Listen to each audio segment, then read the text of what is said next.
During the period we now know as the Gilded Age, over 500 American heiresses married European aristocrats in transactions that moved hundreds of millions of dollars across the Atlantic. And the trade was simple. American industrial wealth purchased titles that Old World poverty could no longer maintain. Indeed, everyone involved believed they understood the terms. The Americans gained entry to royal courts and country estates their grandfathers could never access. Simultaneously, the Europeans gained capital to maintain castles their families could no longer afford. But financial arrangements this large involving parties with fundamentally different values rarely end cleanly. Marriage settlements that looked generous became fraudulent. Dowries meant to restore estates instead financed mistresses and gambling debts. And family patriarchs watched helplessly as daughters chose scandal over inheritance, draining treasuries to support husbands whose titles meant nothing to American courts. Today, we trace 6 marriages where the collision of American capital and European aristocracy produced financial carnage neither side anticipated. Negotiations usually involve lawyers, witnesses, and carefully worded contracts. Alice Thor discovered that some negotiations happen with 5,000 spectators watching and a bride trapped in silk and desperation. In the spring of 1903, when American railroad fortunes still bore the soot of their origins and British titles carried the weight of crumbling estates, a perfect storm of greed and desperation converged on a single altar. What began as a fairy tale collision between New World wealth and Old World nobility would evolve into something far more sinister, a hostage situation disguised as holy matrimony, where family honour became ransom and a wedding march transformed into a death march for illusion itself. The coal dust of Pittsburgh was about to meet the stage powder of a performer whose greatest role was convincing an heiress that love could be purchased with a title. Thus, in today's episode of Old Money Allure, we delve into the most audacious matrimonial extortion scheme in American history. Alice Cornelia Thor commanded a fortune that could buy entire Pennsylvania coal towns, $13 million by most estimates, making her one of the wealthiest unmarried women in America at 23 years old. Her father, William Thor Sr., had conquered railroads and coal fields with the same ruthless efficiency, leaving his children drowning in more money than they could spend in 10 lifetimes. Into this gilded Pittsburgh paradise slithered George Francis Alexander Seymour, Earl of Yarmouth, carrying a title that traced back centuries and debts that traced back to last Tuesday. The Earl had already declared bankruptcy in 1899, a spectacular feat for someone whose father commanded one of Britain's great estates at Ragley Hall. His annual allowance of £200 barely covered his champagne tastes, let alone the £3,000 he owed to increasingly impatient creditors. But George possessed something more valuable than money: aristocratic charm, polished by desperation, and a talent for reinvention. He'd been touring American vaudeville stages under the preposterous stage name Eric Hope, passing himself off as a matinee idol to paying audiences. Between performances, he'd tried his hand at banana farming in Queensland, where he'd been sued for underpaying labourers before creditors seized his entire tropical crop. The Earl specialised in hunting American money, having already courted 4 other heiresses, including one of Alice's own cousins, before setting his sights on the Thor fortune. His approach followed 5 calculated steps: change your name, crash the right parlour, borrow props, play the sympathy card, then press fast forward before anyone could investigate properly. Alice met him at her brother Josiah's townhouse on Lafayette Square, opposite the Belasco Theatre in January 1903, where he'd arrived as Harry's guest. The Earl told reporters his bankruptcy stemmed from reckless generosity to poor friends, while asking those same journalists to spot him lunch money. His mother reportedly had to lend him evening clothes for Washington parties, his own wardrobe having been seized by less patient creditors. The engagement announcement in February 1903 sent Pittsburgh society into delighted convulsions over their coal princess becoming a countess. Mary Sibbett Thor, Alice's formidable mother, orchestrated wedding preparations with military precision for April 27th at Calvary Episcopal Church. Society columnists breathlessly detailed Alice's $100,000 true, $3.3 million in today's money, while delicately ignoring the groom's temporary financial embarrassments. The 3-month courtship moved at breakneck speed, perhaps deliberately orchestrated to prevent any thorough investigation into the Earl's spectacular financial failures. Alice's wealth included $200,000 in cash, plus 11,000 shares of Pennsylvania Railroad stock, making her an irresistible target. The Earl scrambled to maintain his aristocratic facade while dodging New York creditors who had gotten wind of his impending windfall. "I don't owe much here and I don't want any fuss," he assured reporters, adding that his lawyer would meet anybody who may have a claim against me. As April 27th approached, 5,000 curiosity seekers prepared to descend on Calvary Church, with hundreds planning to climb telephone poles for a better view. Pittsburgh bookmakers offered 8-to-1 odds that the marriage would end within 5 years. Prescient would collect their winnings in 1908. But first, the Earl had one more performance to give, one that would transform the Blessed Sacrament into the most audacious shakedown in matrimonial history.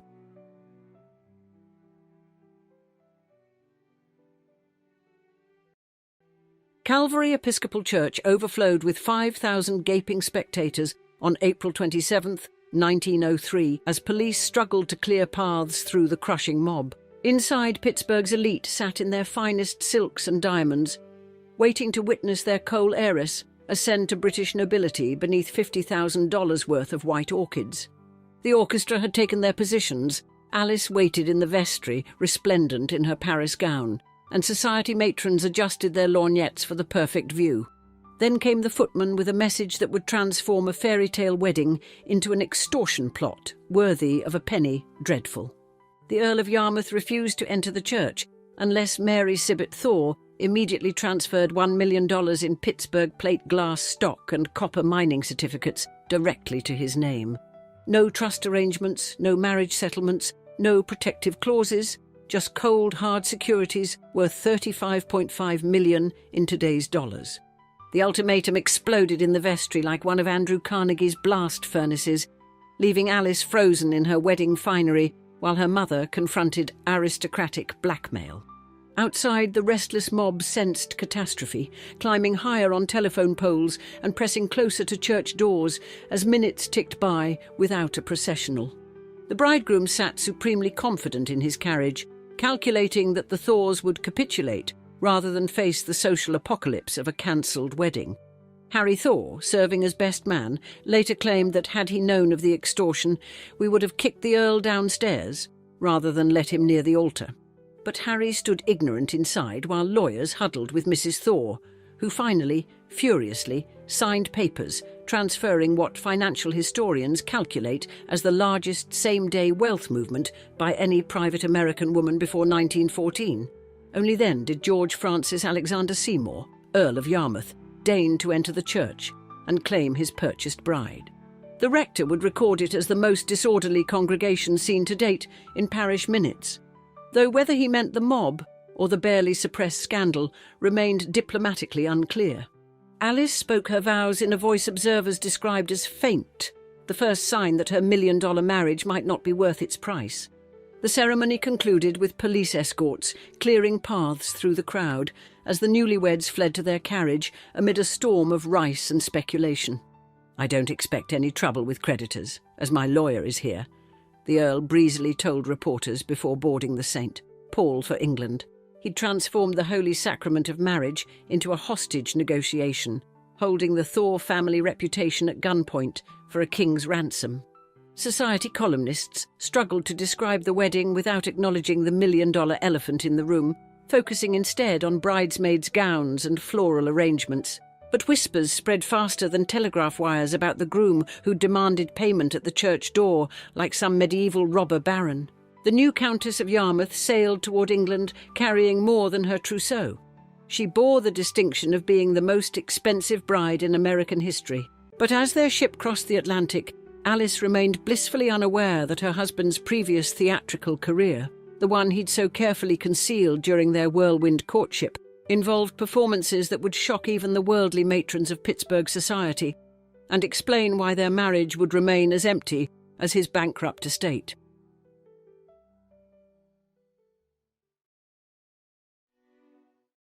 Ragley Hall's servants whispered that the bridal suite sheets remained pristine, virgin linen for a virgin countess whose husband had other interests entirely. Before his bankruptcy and bride hunting days, George had conquered colonial stages as Mademoiselle Rose, twirling through Loie Fuller's patented serpentine dance in 200 yards of silk. Brisbane critics declared it the most remarkable theatrical entertainment ever seen in the Southern Hemisphere, while Hobart audiences gasped at his butterfly wings. The Earl's drag costumes travelled in a monogrammed Louis Vuitton trunk marked GFAS, accompanied by wigs, corsets and theatrical makeup, more luggage than his new wife's possessions. Fuller later cited the Earl in her landmark 1892 copyright lawsuit on choreographic ownership, making him an unwitting test case in American dance law. At Ragley, Alice fought her own battles, declaring English cuisine fit only for hounds and importing crates of Heinz pickles and Hershey bars to Warwickshire. The Earl funded his aesthetic pursuits with Thor money, while restricting his wife to a household allowance that would cease if the marriage was nullified.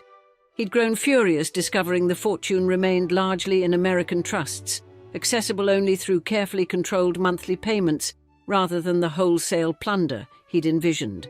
Within months, reports of the Earl's ill treatment reached Mary Sibbett Thor in Pittsburgh, though newspapers demurred from specifying his exact offences. Meanwhile, Alice's brother Harry provided his own spectacular scandal in 1906, shooting architect Stanford White at Madison Square Garden. The murder stemmed from White's predatory relationship with Harry's wife, Evelyn Nesbit, the famous model known as the Girl on the Velvet Swing. Harry's trial of the century exposed the decadent underbelly of New York society, while his sister endured her own private degradation in England. Found not guilty by reason of insanity, Harry entered Matawan Asylum, while Alice secretly lobbied Consuelo Vanderbilt, Duchess of Marlborough, to support prison reform visits on his behalf. The Thor family scandals piled upon each other: a murdered architect, an insane brother, and a countess trapped in an unconsummated marriage to a cross-dressing earl. By 1907, Alice had endured enough and filed for annulment, alleging permanent incapacity and non-consummation of the marriage.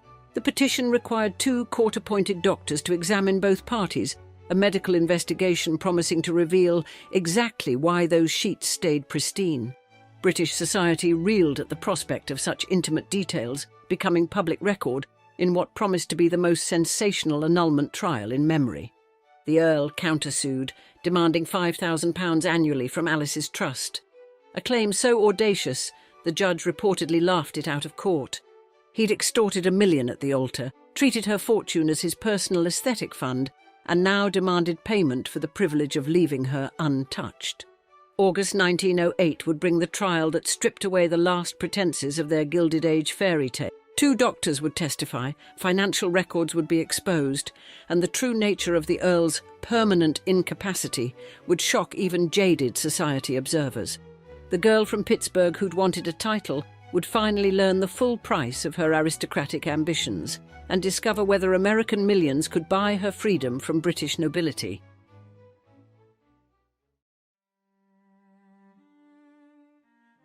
August 1908 brought deliverance when British courts granted Alice's annulment, declaring the marriage void and returning every penny of her extorted securities, which wartime appreciation had grown to $1.4 million. The medical testimony confirmed the Earl's permanent incapacity, while financial records exposed his attempts to siphon her fortune for theatrical costumes and gambling debts. Alice immediately resumed her maiden name and sailed for America, leaving the Earl to face court costs and the distinction of perpetrating history's most expensive case of marital fraud. She settled in Lenox, Massachusetts, transforming herself from Pittsburgh princess to pioneering horticulturist, planting cedars of Lebanon that still shade Woods Hole's Church Street. In Washington, she purchased 1801 F Street Northwest, installing the East Coast's first residential climate-controlled rose conservatory with retractable glass designed by Jules de Cibourg. Her salon became pre-war Washington's premier gathering spot, where she hosted clandestine suffrage planning sessions using the code word botany lecture to evade hostile reporters. Visitors marvelled at her Thomas Johnson Rococo mirror imported from London, a subtle revenge on British taste from a woman who'd imported Hershey bars to Ragley Hall. On March 22nd, 1913, she married Boston stockbroker Geoffrey Whitney on Cumberland Island, Georgia. 20 guests, 0 extortion, and plenty of fried oysters. The ceremony specified no gifts, Alice having learned that simplicity beat spectacle when it came to matrimonial ventures. Meanwhile, the Earl's trajectory traced a perfect arc of aristocratic dissolution, beginning with bankruptcy number 2 in 1911, debts of £23,000 against assets of worthless racing IOUs. His father's death in 1912 brought the Marquessate of Hertford, but only a life interest, the family having wisely locked away anything he might pawn. By 1927, he was selling the family Titian for £60,000 to cover Monte Carlo markers, the last masterpiece not nailed down by trustees. The man who'd performed as Mademoiselle Rose in Australian music halls died alone in a Torquay hotel in 1940, his estate valued at £37. His descendant William Seymour would fight his own parents in a 2025 High Court battle for control of the £85 million Ragley estate, the judge citing secretly recorded ammunition as evidence of continuing family dysfunction. Alice thrived in her second act, earning the Massachusetts Horticultural Society's Medal of Achievement in 1939 for her botanical contributions. She supported her institutionalized brother Harry from afar, while her sister Margaret married Andrew Carnegie's nephew, then a French count, starring in risqué Parisian tableaux vivants. Financial historians still cite Mary Thor's forced wedding day transfer as the largest same-day private wealth movement by an American woman before 1914. The Earl entered drag history as the first titled British performer to headline in women's clothes for pay, while Alice inspired the Dollar Princess narrative from Edith Wharton to HBO. Those Pittsburgh bookmakers, who'd offered 8-to-1 odds against the marriage lasting 5 years, had called it perfectly, collecting their winnings in 1908. The coal heiress who'd paid $1 million for a countess's coronet discovered that freedom was the only title worth having, and that the best revenge against a theatrical earl was a life lived genuinely, without costume or pretense, in American soil where her trees would outlast his name. Alice Thor's fairy tale wedding to the Earl of Yarmouth turned into the most expensive extortion scheme in matrimonial history when he refused to enter the church unless her family immediately transferred $1 million to his name. The bankrupt Earl, who had performed in drag as Mademoiselle Rose, left their marriage unconsummated, leading to an annulment that freed Alice to reclaim her fortune and build a genuinely successful life as a pioneering horticulturist. Behind every Gilded Age fortune lies a story of ambition, risk, and strategic brilliance. But Helena Zimmerman's inheritance came with an unexpected price. It made her irresistible to the kind of aristocratic criminals who viewed wealthy American heiresses as walking bank accounts. You see, her father Eugene had built his millions through genuine heroism and business genius, surviving Confederate torpedoes during the Civil War, before parlaying military experience into oil and railroad empires that made him one of America's wealthiest men. And though this extraordinary background should have opened every door and guaranteed Helena's happiness, it instead attracted a predator whose financial desperation masked itself behind an impressive title and aristocratic charm. The Duke who pursued her had already attempted to deceive multiple wealthy families and was notorious throughout both British and American society as a shameless fortune hunter whose spending matched his inability to pay bills. Thus, in today's episode of Old Money Allure, we examine Helena Zimmerman's journey from victim to survivor and the lessons her story teaches about recognizing predatory behavior.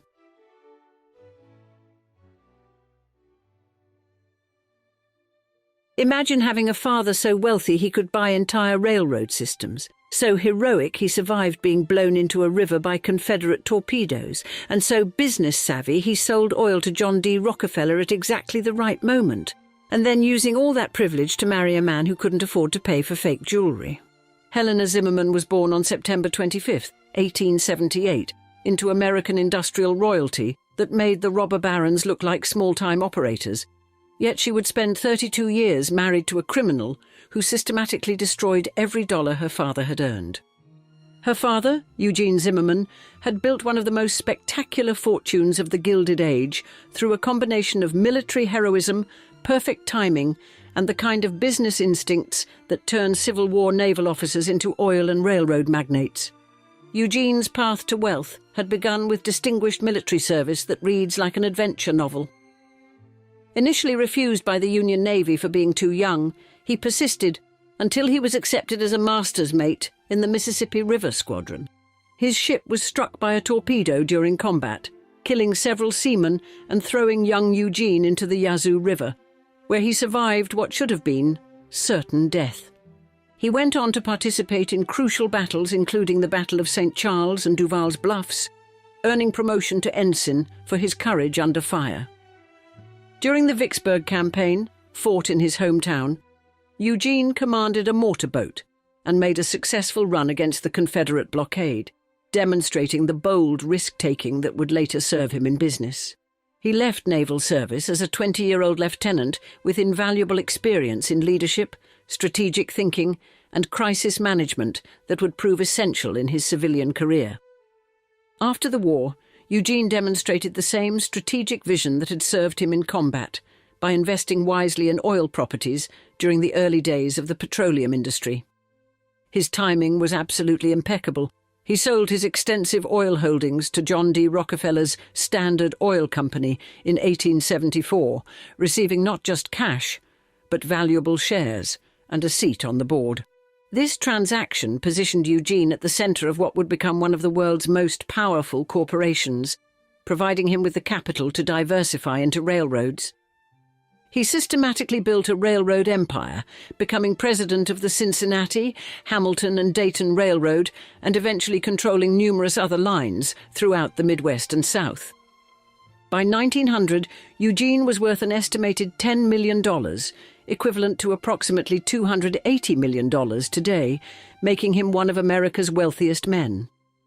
But tragedy had struck the Zimmerman family early when Helena's mother, Marietta Evans Zimmerman, died of peritonitis in 1882 when Helena was only 4 years old. This early loss shaped Helena's childhood and influenced Eugene's decision to send his only child to France for her education, where she would receive the kind of cosmopolitan training that would prepare her for life among the international elite. During her many years in France, Helena became accomplished in horsemanship and fencing, skills that marked her as someone with exceptional training and access to the finest instructors. She also became an expert swimmer, demonstrating athletic abilities that were still relatively rare among young women of her social class. By 1900, Helena had completed her transformation from a Cincinnati Railroad heiress into an internationally educated young woman described as a handsome blonde and a belle. She was ready to take her place in society, completely unaware that she was about to meet a man whose financial desperation would make her father's millions irresistible and her own happiness utterly expendable. What Helena didn't know was that among the costumed revellers at a Dinard ball in 1900 lurked a bankrupt duke who had already tried to trick another heiress into marriage and was now sizing up his next victim.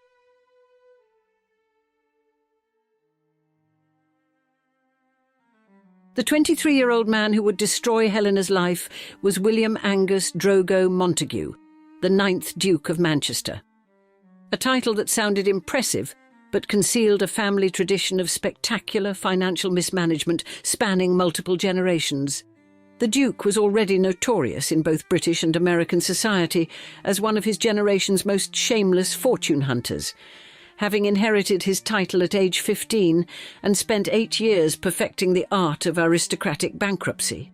His ancestors had systematically decimated the family fortune through extravagant entertaining for the Prince of Wales, while the 8th Duke had married Cuban-American heiress Consuelo Iznaga without securing the expected dowry. When the 9th Duke inherited at 15, he allegedly went down on his knees to the Prince of Wales to beg forgiveness for his mother, an early experience of grovelling that shaped his entire approach to survival. The Duke's pursuit of Helena was part of a calculated campaign to restore his family's finances through marriage to a wealthy American heiress, conducted like a business strategy rather than a romantic quest. His methods were both desperate and deceptive.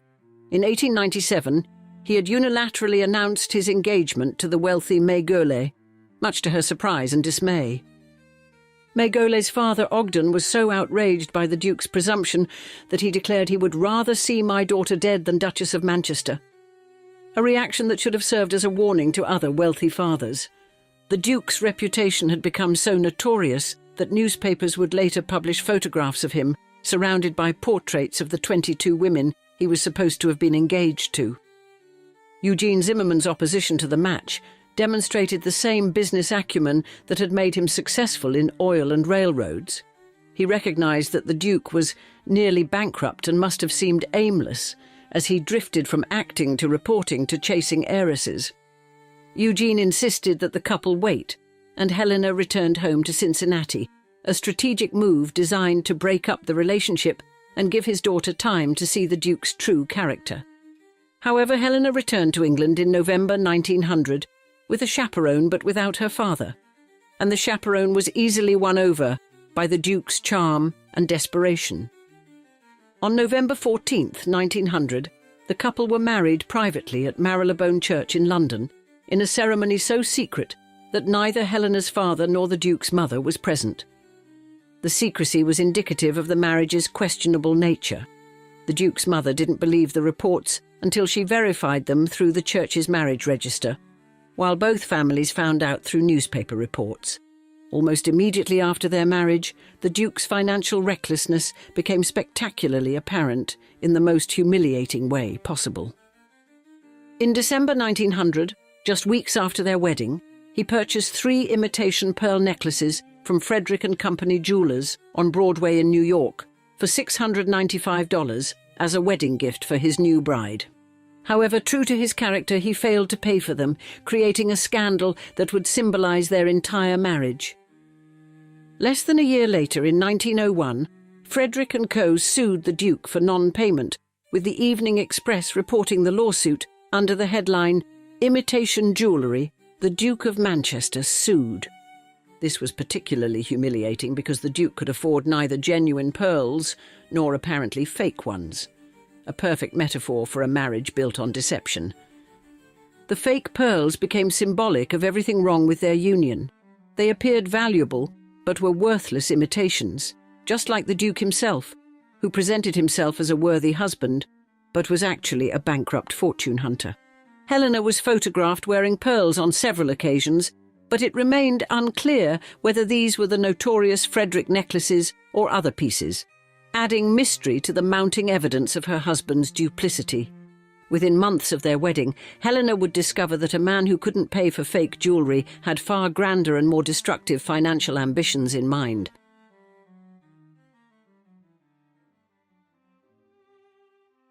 Helena's father, Eugene, had wisely structured his daughter's inheritance through trusts to prevent the Duke from accessing the entire fortune directly. But this legal protection proved inadequate against a man determined to spend his way through millions. Despite the safeguards, the Duke systematically depleted Helena's resources while Eugene continued supporting their lavish lifestyle, including buying the couple Kylemore Castle in Ireland as a wedding gift in 1903.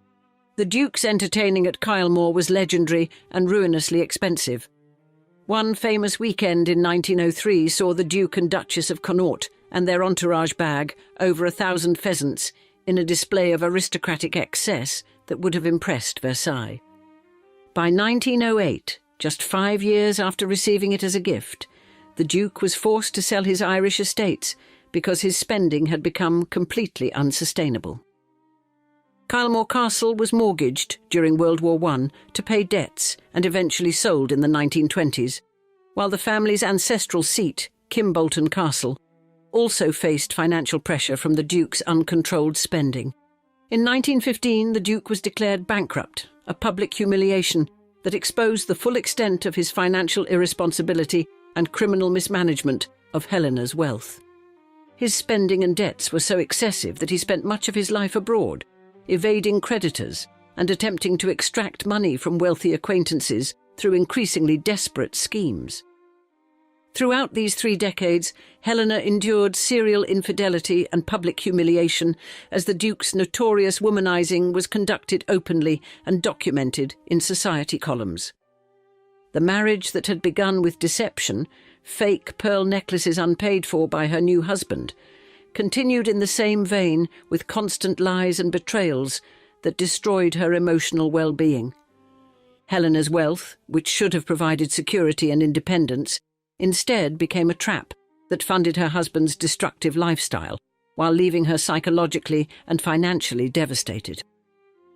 The couple had 4 children together, which likely made Helena reluctant to leave, despite the obvious problems in their marriage and the Duke's increasingly erratic behaviour. The situation reached its nadir in 1935, when the Duke was sentenced to 9 months in HM Prison Wormwood Scrubs for false pretences, having made false statements to a pawnbroker to obtain cash. This imprisonment occurred just 4 years after his divorce from Helena, demonstrating that his criminal behaviour had likely been ongoing throughout their marriage, making her an unwitting accomplice to financial fraud. The Duke's criminal conviction revealed the true extent of his character. He was not merely a spendthrift aristocrat, but an actual criminal who had systematically defrauded creditors and financial institutions. Helena had endured over 3 decades of financial and emotional abuse at the hands of a man who had married her purely for her money, and then systematically destroyed her wealth and happiness. By the time of their divorce in December 1931, the Duke had squandered both his and her fortune, leaving Helena financially depleted after 31 years of marriage to a criminal. The divorce was granted on the grounds of the Duke's serial infidelity and reckless spending, though the legal language hardly captured the full scope of the devastation he had wreaked on her life. The Duke remarried almost immediately after the divorce, wedding stage actress Kathleen Dawes on December 17, 1931, demonstrating his lack of genuine feeling for Helena and his primary interest in financial gain. The Duke's immediate remarriage to a stage actress proved Helena had been right to finally escape.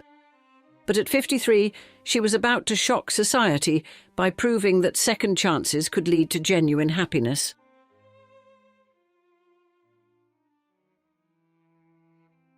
After 31 years married to a man who had systematically destroyed her inheritance while conducting affairs and eventually serving prison time, Helena escaped through divorce in December 1931. At age 53, she might have retreated from society to live quietly on whatever remained of her father's fortune. But she had inherited Eugene Zimmerman's resilience, along with his money. In 1937, at age 59, Helena married Arthur George Keith Falconer, the 10th Earl of Kintore, in a ceremony that represented everything her first marriage had not: genuine affection, mutual respect and honourable character. The Earl of Kintore was described as educated at Eton and a career military officer who had served with distinction in the Boer War and World War I. A man with an honourable record of service rather than a criminal record. Unlike her first husband, who had married her purely for financial gain, the Earl of Kintore was not a fortune hunter, but a respectable Scottish nobleman with his own ancestral properties and military pension. The wedding took place in Edinburgh, Scotland, on November 23, 1937, marking the beginning of what would prove to be a genuinely happy marriage based on companionship and mutual affection. Helena exchanged her 3 country houses from her disastrous first marriage for her second husband's ancestral seat in northern Scotland, Keith Hall, where she would spend the happiest years of her life. As the Countess of Kintore, Helena finally experienced the kind of marriage she should have had from the beginning. One based on love and respect, rather than financial exploitation and criminal behaviour. The contrast between her 2 marriages could not have been more stark. Her first husband had been a bankrupt fortune hunter who couldn't pay for fake pearls and ended up in prison, while her second was an honourable military officer who provided genuine companionship. Helena lived at Keith Hall for 34 years, far longer than her 31-year nightmare with the Duke of Manchester, proving that it's never too late to find happiness after decades of abuse and exploitation. She died on December 15, 1971, at Keith Hall in Inverurie, Scotland, at the remarkable age of 93, having lived for 40 years after finally escaping her first marriage. Her longevity suggests that freedom from the Duke's toxic influence allowed her to flourish physically and emotionally in ways that had been impossible during their marriage. Helena's story serves as both a cautionary tale about the dangers of marrying for social status rather than character, and an inspiring example of resilience and redemption. The fake pearls that the Duke couldn't afford to pay for in 1901 had become the perfect metaphor for their entire marriage. Apparently valuable, but actually worthless, just like the Duke himself. Helena Zimmerman's transformation from victim to survivor demonstrates that even after decades of financial and emotional abuse, it's possible to rebuild a life and find genuine happiness. The railroad princess, who had been systematically bankrupted by a criminal duke, ultimately found peace and contentment in the Scottish Highlands, proving that character matters more than titles and genuine love is worth more than fake pearls. Her father Eugene's Civil War heroism had built the fortune that attracted the Duke's predatory attention, but Helena's own courage in finally leaving him demonstrated that she had inherited his strength along with his wealth. The woman who had endured 32 years of exploitation by a man who couldn't pay for costume jewellery spent her final decades in the happiness that had always been her birthright, surrounded by genuine affection rather than fake promises. And now we'd love to see you holding a newspaper from 1895 with the headline blaring, "It will cost her $160,000 to wed the imported French count." It sounds steep until you realise that was just the wedding. The real price? $10 million and 11 years of systematic humiliation. You're reading about Anna Gould, a woman so rich she could afford the most expensive romantic mistake in American history, and so plain that newspapers joked she was especially beautiful when seen through her dowry. Her husband would use her fortune to build a replica of Versailles in Paris, all while carrying on affairs with both men and women, scandals so outrageous they shocked even sophisticated European society, proving that some imports come with hidden costs that never stop accumulating. This tale of transatlantic marriage gone wrong reveals how even America's greatest fortunes could be wrecked by a single charming European with exquisite taste and slippery morals. Therefore, in today's episode of Old Money Allure, we explore how a French count's expensive appetites nearly destroyed one of the grandest inherited fortunes in American history.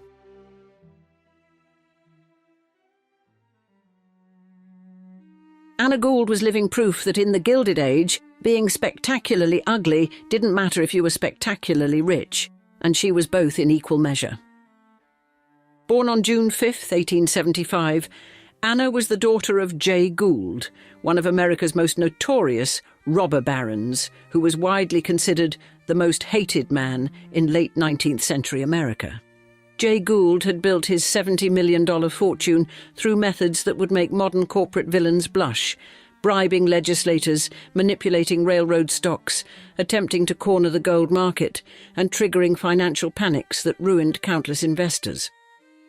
When he died in 1892, Anna inherited a staggering $15 million trust fund that provided her with an annual income of $500,000, making her one of the richest women in America despite being universally acknowledged as one of the least attractive. Contemporary observers were brutally honest about Anna's appearance, describing her as short, sallow, self-obsessed, and possessing what one account delicately called a simian face and a sullen disposition. American playwright Natalie Clifford Barney was even more savage, calling Anna the most unwashed and dirty-looking creature I ever laid eyes on, which was quite an insult coming from someone in the theatre world. The French press, with their unmatched talent for cutting wit, famously quipped that Anna was especially beautiful when seen through her dowry, a line that perfectly captured how everyone viewed this walking dollar sign. Raised in the luxury that only robber baron money could provide, Anna developed her father's strong sense of self and complete indifference to public opinion, traits that would serve her well in the battles ahead. But Anna's physical shortcomings were about to become irrelevant when she encountered the most dangerous type of European aristocrat, a devastatingly handsome, completely broke French count with expensive taste and flexible morals. Enter Paul Ernest Boniface de Castellane, known as Bonnie, a penniless but gorgeous French nobleman who could trace his lineage back to the 11th century and his debts back to last week. Born in 1867, Bonnie was everything Anna wasn't: breathtakingly handsome, effortlessly charming, and possessed of the kind of impeccable taste that could make spending other people's money look like high art. He was also desperately poor, his ancient family's wealth having long since evaporated, leaving him with nothing but his title, his looks, and an absolutely ruthless determination to marry rich. Boney arrived in New York in 1894 with a singular mission that he didn't bother hiding: to bag himself an heiress through what he conducted like a military campaign, disguised as a romantic courtship. Anna and Bonnie met in 1894 at a Paris social event, hosted by Fanny Reed, a friend of the Gould family, where Anna was supposed to be safely engaged to financier Oliver Harriman. But Anna, then 19, was immediately captivated by Bonnie's charm and noble title, abandoning her practical engagement for the promise of European aristocracy. Boney, 28 and calculating, saw Anna's fortune as the answer to his financial woes and conducted his pursuit with the efficiency of a businessman closing a deal. The French Count was refreshingly transparent about his fortune-hunting intentions, treating his courtship of Anna like a business transaction where love was optional, but money was absolutely essential. His strategy was brilliant in its simplicity: convince the plainest, richest woman in America that a European title was worth any price, including financial ruin. The 1895 wedding on March 14th was a media sensation, held at the Manhattan home of Anna's brother George J. Gould I, with newspapers proclaiming headlines like, "It will cost her $160,000 to wed the imported French Count." What Anna didn't realize was that the real cost would prove infinitely more devastating than anyone imagined.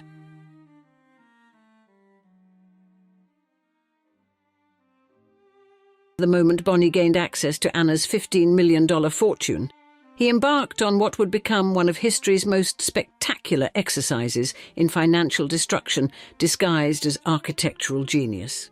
The cultural clash was immediate and devastating. Anna's puritanical American upbringing collided head-on with Boney's libertine French sensibilities, creating tensions that would define their entire relationship. In 1896, just 1 year after their wedding, Bonnie purchased 2.5 acres at the corner of Avenue Foch and Avenue de Malakoff in Paris and announced his intention to build a palace that would surpass Versailles itself. The Palais Rose, as it would become known, was Boney's love letter to French royal excess, a pink marble monument to his own ego that would take 7 years to complete and cost Anna most of her inheritance. Bonnie commissioned architect Ernest Sanson to create a deliberate homage to Versailles' Grand Trianon, featuring the pink marble exterior that gave the palace its name and its owner his reputation as Europe's most expensive husband. The most spectacular feature was Bonnie's recreation of the lost Escalier des Ambassadeurs from Versailles, the legendary ambassador's staircase, where foreign dignitaries had once waited to meet Louis XIV, before it was demolished in 1752. Bonnie's perfectionism bordered on mania. He had the facade refaced twice, painted over marble when it didn't meet his exacting standards, and spent fortunes on details that only he would ever notice or appreciate. The palace included an immense ballroom, a private theatre with 500 seats, living quarters that rivaled anything at Versailles, and maintenance costs that would have bankrupted most European monarchs. But the Palais Rose was just the beginning of Boney's systematic assault on Anna's fortune. He also maintained 2 chateaux in the countryside, a villa at Deauville, and a 1,600-ton yacht named Walhalla that required a crew of 100. Bonnie's parties became legendary throughout Europe for their theatrical grandeur and eye-watering expense. For Anna's 21st birthday in 1896, he recreated the 5th day of festivities held in honour of Louis XIV's wedding to Maria Theresa of Spain.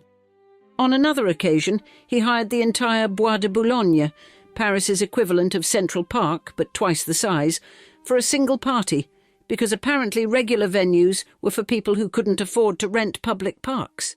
They entertained European royalty including the Queen of Naples, Queen Isabel II of Spain and the kings of Spain and Portugal, turning their home into an unofficial royal court, funded entirely by Anna's rapidly diminishing inheritance.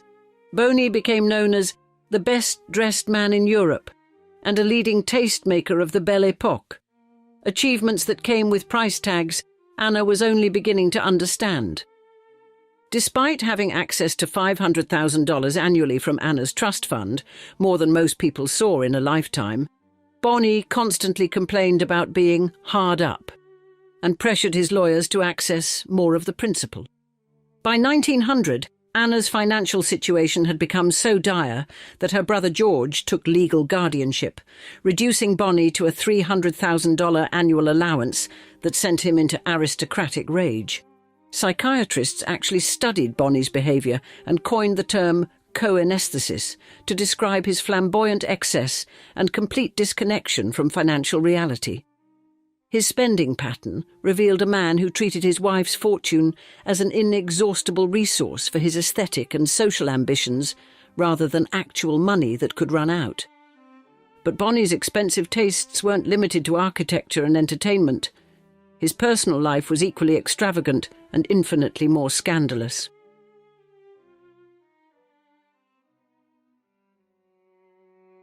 While Bonny was busy spending Anna's fortune on his Versailles fantasy, he was also conducting a parallel campaign of personal humiliation that would have destroyed a less wealthy woman's social standing entirely. Bonny's sexuality was an open secret in Parisian society, where his relationships with both men and women provided endless entertainment for sophisticated circles that thrived on scandal and gossip. Marcel Proust, who was Bonny's close friend, immortalized him as the character Robert de Saint-Loup in Search of Lost Time, a bisexual aristocrat who embodied the decadence and complex sexuality of the Belle Époque elite. This literary connection provided fascinating insight into how Bonny's unconventional personal life was understood within the sophisticated but judgmental world of Parisian high society, where being bisexual was acceptable as long as you were discreet and stylish about it. But Bonny was neither discreet nor particularly concerned about Anna's feelings, conducting his affairs with the same casual entitlement he applied to spending her money on architectural fantasies. He found it amusing to describe their bedroom as an expiatory chapel when giving tours of their home, treating their intimate life as a source of entertainment for guests who were probably already gossiping about his extramarital activities. Anna had to endure not only the financial hemorrhaging of her inheritance, but also the public humiliation of being married to a man who treated their marriage as performance art rather than a genuine relationship. During their marriage, they had 5 children together. Marie-Louise, born in 1896, who died in infancy, Boniface, born in 1897, Georges, born in 1897, and Jason, born in 1902. The scale of Bonny's spending was breathtaking, even by Gilded Age standards. Over the course of their marriage, he spent approximately $10 million of Anna's inheritance, equivalent to roughly $300 million in today's currency. This represented 2/3 of her total inheritance, a staggering sum that funded not just their lifestyle, but Bonny's obsessive art collecting, architectural projects, and what appeared to be a personal mission to single-handedly support the luxury goods industry of Europe. Within just 5 years of marriage, they had burned through approximately $7.7 million of her fortune, forcing Anna to live off rapidly diminishing principal rather than investment income. Anna's tolerance for her husband's excesses reached its breaking point through a series of increasingly humiliating incidents that revealed just how completely Bonny had come to take her wealth for granted. The final straw came in 1906, when Anna returned home to find the electricity cut off. Bonny had failed to pay the bills despite their enormous wealth, apparently because he considered utility payments beneath his aristocratic attention. This wasn't just financial irresponsibility, it was a level of contempt for basic household management that revealed how completely disconnected Bonny had become from any form of practical reality. On January 20th, 1906, after 11 years of marriage and watching her inheritance evaporate, Anna finally reached her limit and filed for divorce, citing Bonnie's infidelity and financial recklessness. She immediately cut off Bonnie's access to her funds, threw him out of their homes, and sent his clothes, which were described as his only remaining fortune, to his parents, like baggage being returned after a failed vacation. The divorce proceedings revealed the full extent of the financial devastation. Bonnie had managed to spend nearly 70% of Anna's inheritance in just 11 years. But Anna's revenge was just beginning, and she was about to deliver a blow to Bonnie's aristocratic pride that would prove even more devastating than cutting off his allowance.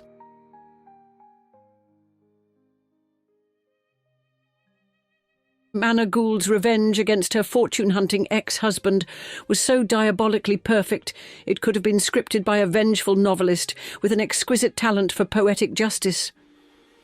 The divorce in 1906 triggered one of the most prolonged legal battles in Catholic Church history, as Bonnie sought an annulment from the Vatican that would drag through 6 separate trials over 20 years. Time magazine noted in 1925 that, probably not, since Henry VIII tried in vain to get an annulment of his marriage with Catherine of Aragon, has a matrimonial case been so long in the courts of the Roman Catholic Church. While Boney battled the Vatican bureaucracy, Anna delivered the ultimate blow to his aristocratic pride in 1926 by marrying his own cousin, Élie de Talleyrand-Périgord, Duc de Sagan. This move was simultaneously brilliant and brutal. It elevated Anna from countess to duchess, while forcing Boney to watch his ex-wife claim a higher social rank within his own family circle. The Duke, son of the famous dandy Bosson de Talleyrand-Périgord, provided Anna with everything Boney had failed to deliver: a stable marriage, genuine affection, and most importantly, a husband who didn't treat her fortune like his personal shopping budget. Unlike the theatrical disaster of her first union, Anna's second marriage proved genuinely successful, lasting until the Duke's death in 1937 and producing 2 children: Howard de Talleyrand, Prince of Sagan, and Hélène Violette de Talleyrand. Tragically, Howard committed suicide in 1929, adding personal sorrow to Anna's complex later life, while Hélène carried on the family legacy. Meanwhile, Boney found himself in the unprecedented position of being a penniless French aristocrat who actually had to work for a living. A situation so unusual it practically required anthropological study. With characteristic wit and self-awareness, Boney reinvented himself as an antiques dealer and published his memoirs under the perfectly ironic title, The Art of Being Poor. His exceptional eye for art and antiques became his salvation, as he established himself as a dealer, specializing in advising American millionaires on their collections, essentially monetizing the same aesthetic sense that had bankrupted his ex-wife. Many pieces he had acquired during his affluent years with Anna eventually found their way into prestigious American museums, including the Frick Collection and the Louvre, giving his extravagant spending spree an unexpected cultural legacy. Boney also co-founded La Demeure Historique in 1924, an organisation dedicated to preserving privately owned historic buildings, ironically becoming a champion of the very conservation principles he had ignored during his marriage. But the most poignant chapter in their story involved the fate of the Palais Rose itself, the pink marble monument to their doomed marriage. The palace survived both world wars, serving various purposes including housing German commanders during the Nazi occupation and hosting the Conference of Four diplomatic meetings in 1949 and 1951. However, it couldn't survive the forces of modern development when property developer Tullio de Romedi purchased it in 1968, with plans that horrified preservation-minded Parisians. Despite public outcry and attempts by various organisations to save it, the Palais Rose was demolished in 1969 to make way for a modern apartment building, a cultural tragedy that exemplified the failure of historic preservation. Before demolition, valuable elements were salvaged, with de Romedi keeping the marble staircase for his private home, while other artworks were distributed among heirs or sold at auction. During the demolition, workers discovered closets full of period clothing, shoes, books, and letters, physical remnants of a vanished world. Anna died in 1961 at age 86, having returned to America in 1939 and eventually purchasing Lyndhurst, her father's Gothic Revival mansion, which she bequeathed to the National Trust for Historic Preservation. The Anna Gould Bonny de Castellan saga remains the ultimate cautionary tale about unlimited money meeting unlimited European entitlement. Anna's journey from awkward heiress to sophisticated duchess proves that even the most painful experiences can become valuable education when you possess both unlimited resources and unlimited determination.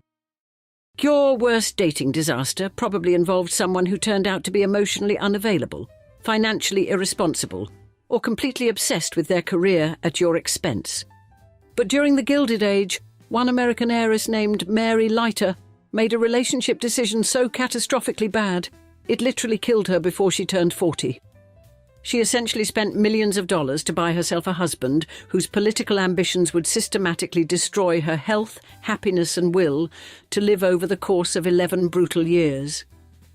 Her story represents the ultimate cautionary tale about what happens when unlimited money meets unlimited male ego, proving that even the most privileged women in history remained completely vulnerable to husbands who viewed marriage as a business transaction rather than a human relationship.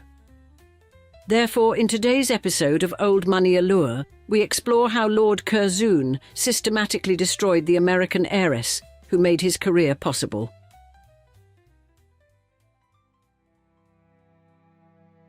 Meet Mary Victoria Leiter, the ultimate Gilded Age success story who had everything money could buy, except a husband who wouldn't literally work her to death. Born on May 27, 1870, into the kind of obscene wealth that makes modern billionaires look like they're slumming it, Mary was Daddy's little princess with a $20 million trust fund. Her father, Levi Z. Leiter, had co-founded the Field and Leiter dry goods empire that became the legendary Marshall Field and Company, because apparently selling fancy fabric to rich ladies was the ultimate money-printing machine. Mary's childhood was basically a non-stop parade of Gilded Age excess. Summers lounging at their ridiculously opulent Lake Geneva mansion called Linden Lodge, complete with their own steam yacht Daisy, because walking to the lake was apparently for peasants. When little Mary turned 11, her socially ambitious mother made a power move that would change everything, packing up the entire family and relocating to Washington, D.C., where they bought the most spectacular 55-room mansion on DuPont Circle. This wasn't just showing off. This was strategic warfare in the marriage market, specifically designed to attract titled European fortune hunters who needed American cash to keep their crumbling estates afloat. Mary earned the adorable nickname Lake Geneva Princess, while being groomed for aristocratic greatness with an army of private tutors teaching her all the essential skills: dancing, singing, music, art and French, because apparently you couldn't properly spend millions without speaking multiple languages. She became besties with the most powerful women in America, including First Lady Frances Folsom Cleveland, proving that even presidential wives needed wealthy heiress friends to make them feel important. By 1890, 20-year-old Mary was ready to conquer London society, where desperate British aristocrats were practically lining up to auction off their titles to the highest American bidder. The dollar princess craze was reaching peak insanity, with wealthy American families essentially running a sophisticated husband shopping operation across the Atlantic. At one of those glittering London balls that rich people throw to justify their existence, Mary spotted her perfect target: George Nathaniel Curzon, a 35-year-old Conservative Member of Parliament with devastating good looks, brilliant political prospects and financial problems that would make a loan shark weep. Curzon was the ideal aristocratic fixer-upper project, intellectually formidable, politically ambitious, socially connected, and completely, spectacularly broke. Mary took one look at this gorgeous disaster and made a declaration that shocked even her fearless contemporaries. "I will have him, because I believe he needs me. I have no shame." This wasn't romance. This was a young woman with unlimited resources, recognizing that she had found the perfect investment opportunity disguised as a husband. Curzon, meanwhile, was busy calculating exactly how much of Mary's fortune he'd need to resurrect his aristocratic lifestyle while maintaining the fiction that money was beneath his noble consideration. What nobody realized was that Mary was about to make the worst business deal in Gilded Age history, one that would buy her the highest political rank ever achieved by an American woman, and cost her everything else, including her life.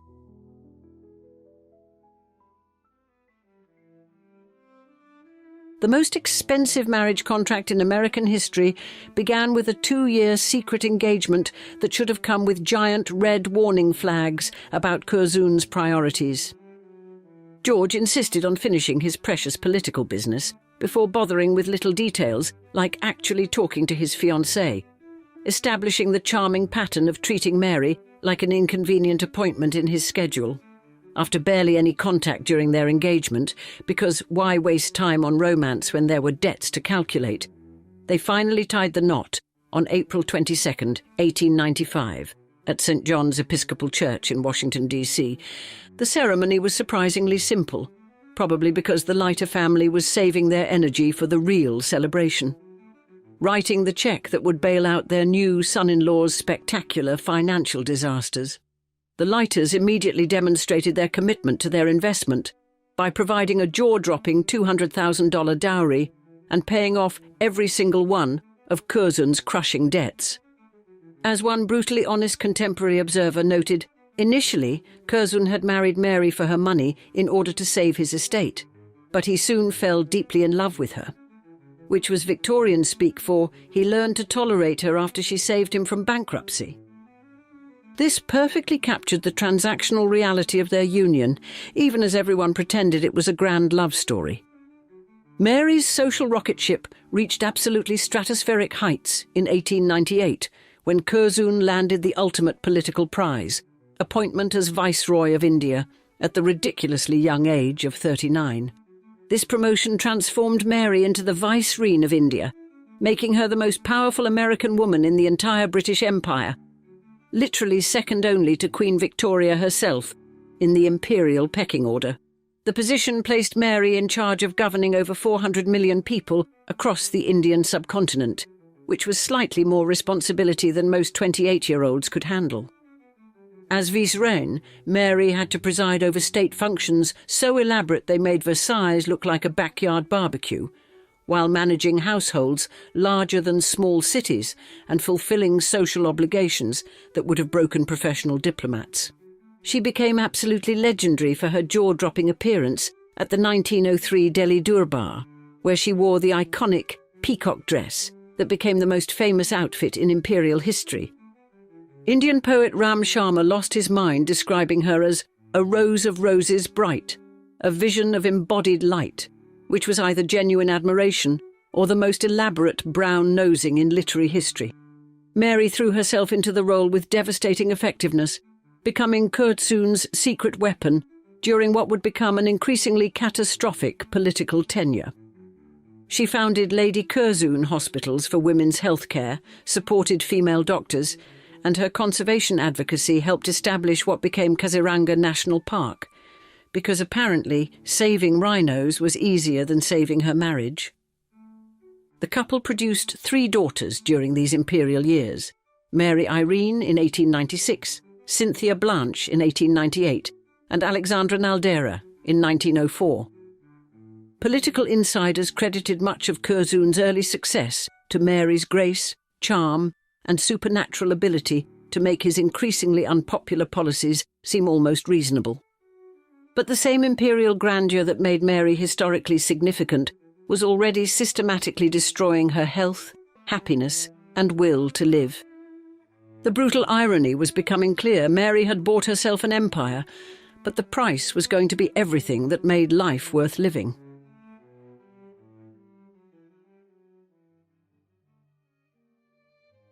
The imperial paradise that had elevated Mary to unprecedented heights was about to become her gilded prison, where every ceremony and state function slowly drained away another piece of her soul. India's climate was particularly brutal to European women, and Mary's delicate constitution began crumbling under the relentless assault of extreme heat, crushing humidity, and the constant pressure of performing imperial perfection 24 hours a day.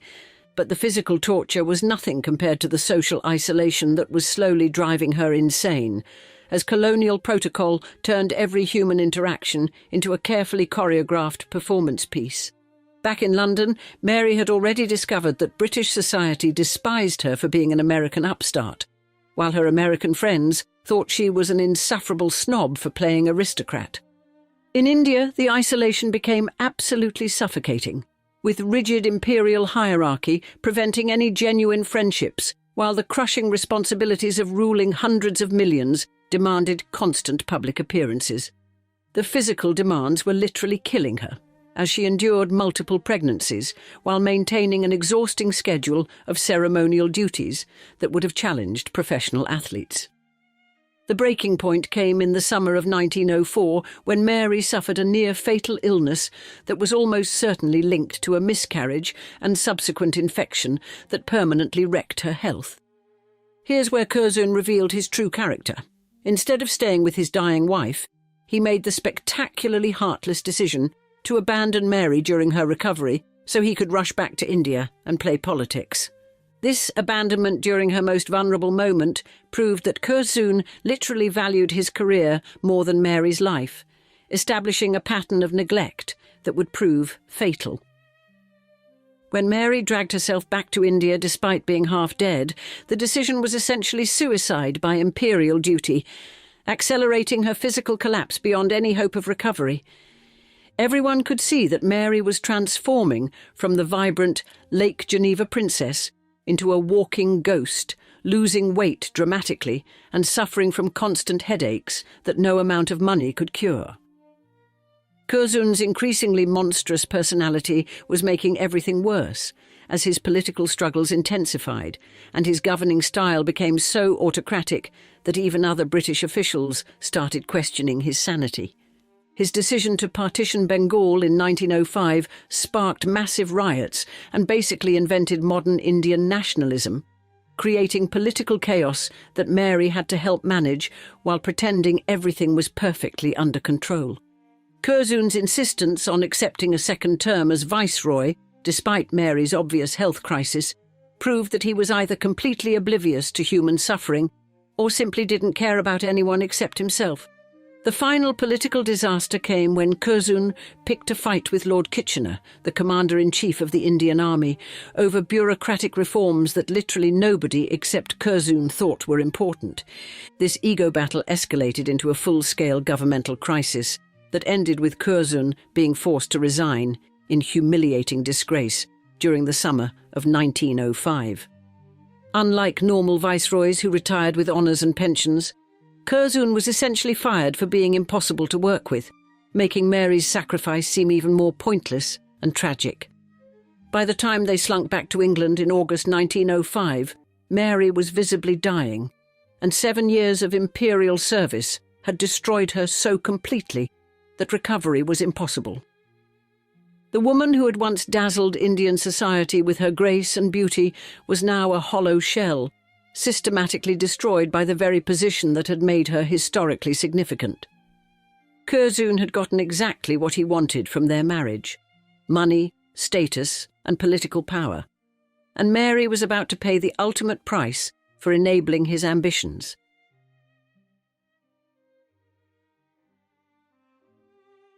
And the final chapter of Mary Leiter Curzon's life began the moment they returned to England in August 1905, when it became obvious that 7 years of playing imperial empress had basically killed her.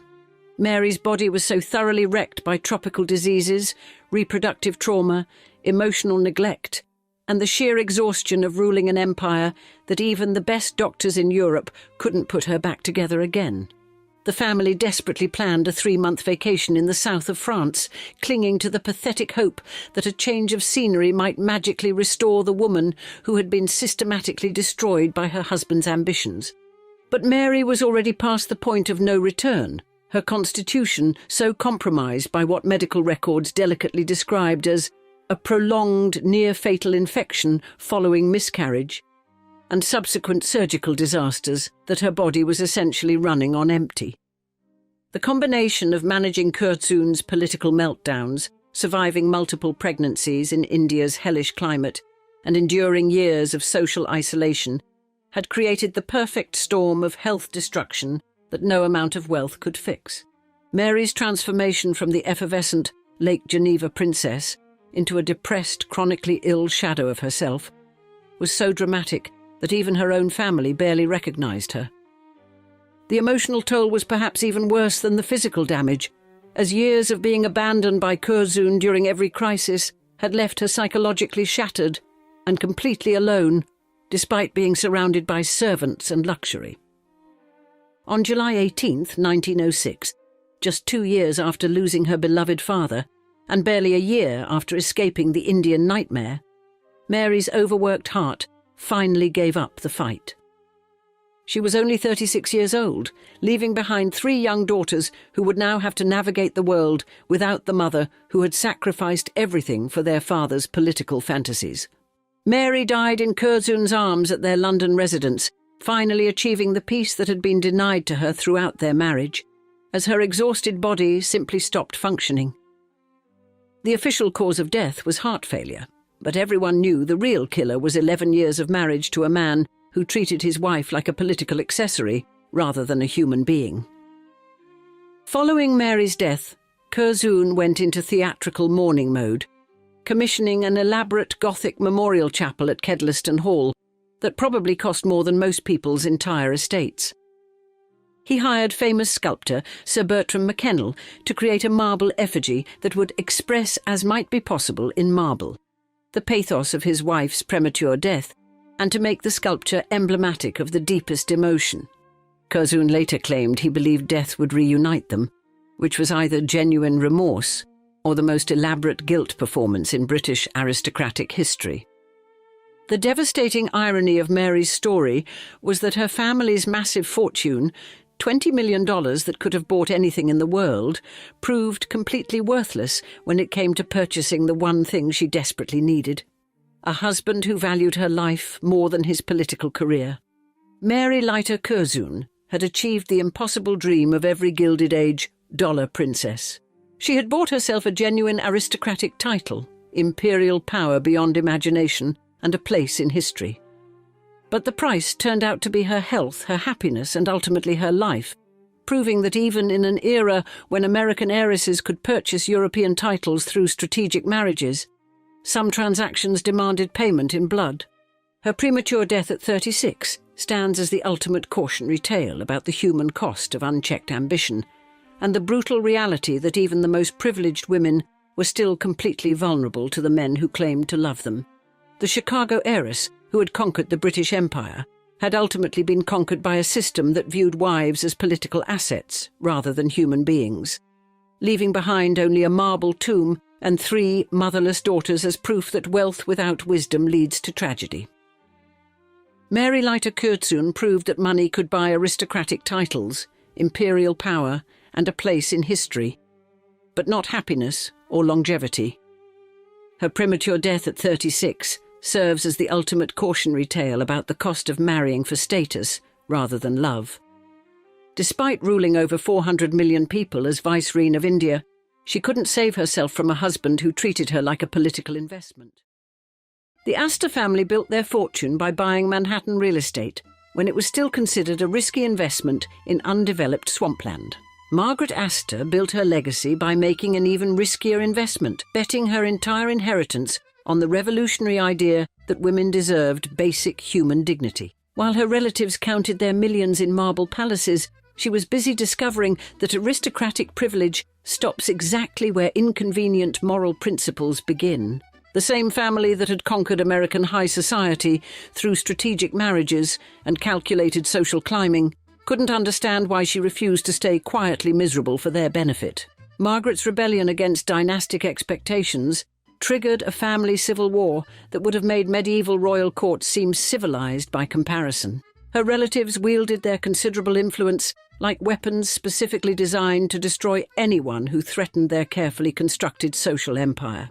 In today's episode of Old Money Allure, we explore how one woman's refusal to be a decorative family asset became the foundation for building something far more valuable than inherited wealth.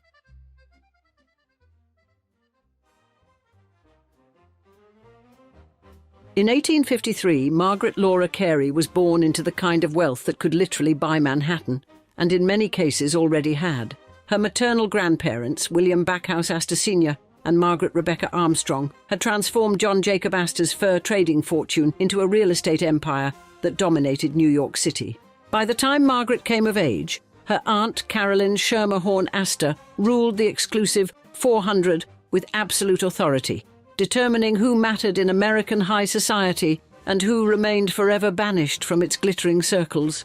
Margaret's 1875 marriage to Baron Alphonse Lambert Eugene Ritter de Stuers seemed like a fairy tale, worthy of the society pages that breathlessly covered every detail of Gilded Age elite romance. At 22, she wed a Dutch diplomat, 12 years her senior, in a union that perfectly merged American wealth with European nobility, creating exactly the kind of international alliance that validated the Astor family's global ambitions. They had 4 children together, though one tragically died in childhood, and lived in magnificent style across Europe's most prestigious diplomatic capitals, from London to Paris to Madrid. Her annual income of $80,000 from the Astor family fortune meant she wanted for absolutely nothing material that money could provide. But behind the embassy parties, continental sophistication, and diplomatic glamour, Margaret's marriage was deteriorating into something far more sinister than mere aristocratic incompatibility. The Baron had mastered the art of public charm, while subjecting his wife to what court records would later describe with chilling precision as everyday cruelty. When not performing for society's benefit at glittering receptions and state dinners, he systematically terrorized Margaret with threats that chilled her to the very bone. His most devastating weapon was his plan to have her committed to Paris's notorious Hospice de la Salpêtrière, an institution infamous throughout Europe for its brutal treatment of women deemed hysterical by their husbands or families. For 17 grueling years, Margaret performed the ultimate acting role of her life, the perfect, dutiful, aristocratic wife who smiled through every public appearance. She graciously hosted European nobility at elaborate dinner parties, while secretly fearing for her sanity, her freedom, and her very survival. She maintained the flawless facade that her family's sterling reputation demanded, all while her husband plotted against her inheritance and threatened to have her declared mentally unstable. The Baron's threats weren't idle posturing. Commitment to an asylum could legally strip her of everything she held dear, including custody of her children and control of her substantial fortune. Margaret's vast wealth came with invisible chains forged from family expectations and social obligations that bound her more tightly than any prison walls. Challenging her husband's authority could jeopardize not just her annual income, but her entire standing within the Astor dynasty that had shaped American high society for generations. By 1889, however, she had reached her absolute breaking point and made her first desperate, carefully planned attempt to escape her gilded prison. She was about to discover that even being born into America's most powerful and influential family offered no protection whatsoever when she dared to challenge the rigid social order they had created and maintained. Her first desperate bid for freedom would reveal just how ruthlessly the Astor family protected their reputation, and teach her that escape would require far more cunning than she had ever imagined. The brutal lesson began immediately when Margaret's first escape attempt in 1889 lasted exactly as long as it took for the shocking news to reach her Aunt Caroline's perfectly appointed Fifth Avenue mansion. The Mrs. Astor, undisputed queen of New York society and supreme architect of the exclusive 400, descended upon the situation with the swift efficiency of a seasoned general crushing a peasant rebellion before it could spread. Caroline personally forced Margaret back to Paris and her abusive husband, making it crystal clear through both words and actions that family reputation would always trump a niece's desperate pleas for help or freedom. The message rang through every marble corridor and gilded drawing room of the various Astor mansions.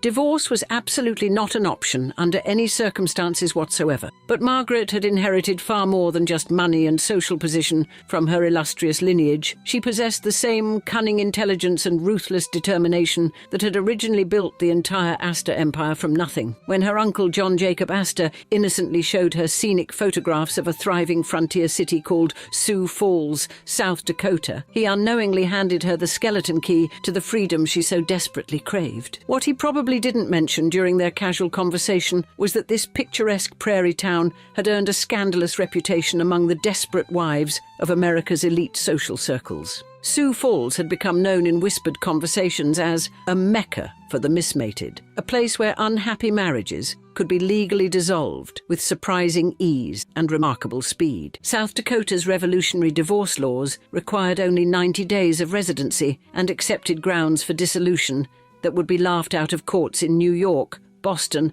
or any other respectable eastern city. By 1891, Margaret had orchestrated her escape plan with the meticulous precision and careful attention to detail of a military operation designed to succeed against overwhelming odds. She would travel to Sioux Falls accompanied by her supposed chaperone, William Elliot, who was actually her devoted lover, and her faithful dog, Tweedle, establishing legal residency while the rest of polite society remained blissfully unaware of her true intentions. The moment Margaret stepped off the dusty train at the Sioux Falls depot, she detonated a social bomb that exploded across America's newspaper front pages from coast to coast. The Philadelphia Record breathlessly reported with obvious excitement that now that a niece of William Astor has joined the divorce colony in Sioux Falls, the South Dakota style of severing matrimonial bonds may become more popular than heretofore. Suddenly, this remote frontier outpost found itself hosting genuine American royalty in pursuit of something that all their millions couldn't buy back east: legal freedom from the bonds of marriage. Margaret took up residence at the comfortable Cataract House Hotel, enduring her mandatory 90-day waiting period, while newspapers tracked her every movement with the intensity of modern paparazzi following a celebrity scandal. She attempted to integrate herself into the local community and society, even generously donating 3 elaborate stained glass windows to the prestigious St. Augusta Episcopal Church as a gesture of goodwill and religious devotion. The generous gesture backfired spectacularly when Bishop William Hobart Hare, a man who had gladly accepted substantial Astor family philanthropy for years, publicly condemned her presence in his city as fundamentally immoral and corrupting. As her scheduled February 1892 trial date approached with inexorable certainty, Margaret braced herself for a legal battle that would expose her most private torment to merciless public scrutiny and judgment. She expected her vindictive husband to fight dirty using every legal trick available, expected the sensation-hungry press to sensationalize every sordid detail, and expected proper society to judge her harshly for her unprecedented actions. What she didn't anticipate was that the courtroom would become the stage for a family betrayal so shocking it would make headlines across the nation, and that her own blood would deliver the cruelest blow of all. The devastating family treachery Margaret never saw coming would unfold when her divorce trial in February 1892 transformed an ordinary Sioux Falls courtroom into the most scandalous and closely watched theatre in all of America. Unlike the typical divorce proceedings in this frontier town where defendants simply failed to appear and cases proceeded by default, Baron de Stewars mounted an aggressive and vigorous defence through his expensive legal team. This strategic decision ensured that Margaret would be forced to publicly relive and recount every humiliating detail of her 17-year ordeal for a courtroom packed with sensation-seeking spectators and eager newspaper reporters from across the nation. Her testimony painted a devastating and heart-wrenching portrait of sophisticated psychological warfare disguised as respectable aristocratic marriage between refined European nobility. Margaret provided shocking details of her husband's systematic cruelty, his repeated threats to have her declared legally insane and committed to a notorious asylum, and his elaborate schemes to steal her substantial inheritance through legal manipulation. The packed courtroom heard testimony about how the Baron had plotted to strip her of her beloved children, her hard-won freedom, and her family fortune through false claims of mental instability that would render her legally powerless. Even the jaded residents of Sioux Falls, who had witnessed plenty of dramatic marital discord and scandalous divorce proceedings over the years, found themselves genuinely moved by her account of sustained psychological abuse. The testimony revealed a pattern of torment that included threats of commitment to Paris's infamous Hospice de la Salpêtrière, attempts to control her correspondence and social connections, and constant intimidation designed to break her spirit completely.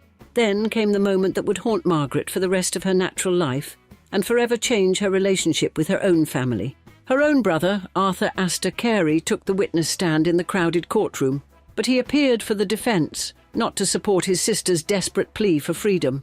In a betrayal that would have impressed Judas Iscariot himself with its calculated cruelty, Arthur testified against his own flesh and blood sister, supporting the Baron's self-serving claims that he had treated Margaret with consistent kindness and proper consideration. This wasn't merely sibling rivalry or a family disagreement that had gotten out of hand. It was a cold, calculated family decision to sacrifice Margaret's well-being rather than allow her unprecedented actions to tarnish the precious Astor name through the scandal of divorce. Arthur's testimony represented the family's official position. They would rather see Margaret destroyed in court than risk their social standing by supporting her quest for freedom from an abusive marriage. Despite this devastating and utterly unexpected familial sabotage from her own brother, Margaret's compelling and detailed testimony proved powerful enough that the court granted her divorce decree on March 5, 1892. After 17 long years of systematic abuse and 2 grueling years of legal warfare against both her husband and her own family, she was finally legally free from the bonds that had imprisoned her.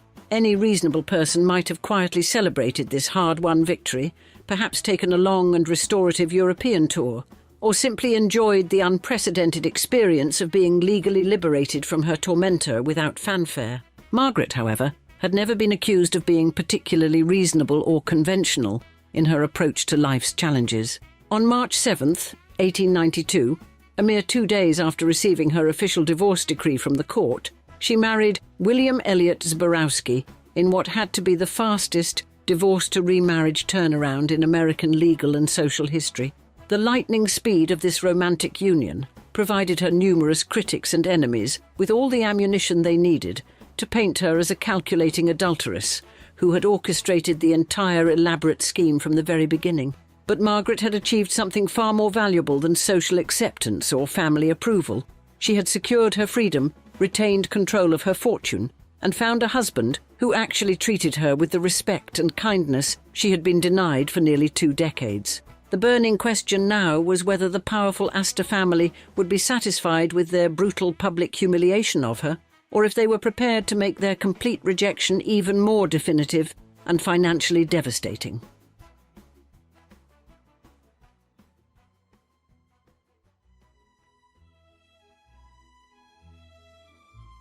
The Astor family's answer came swiftly and decisively.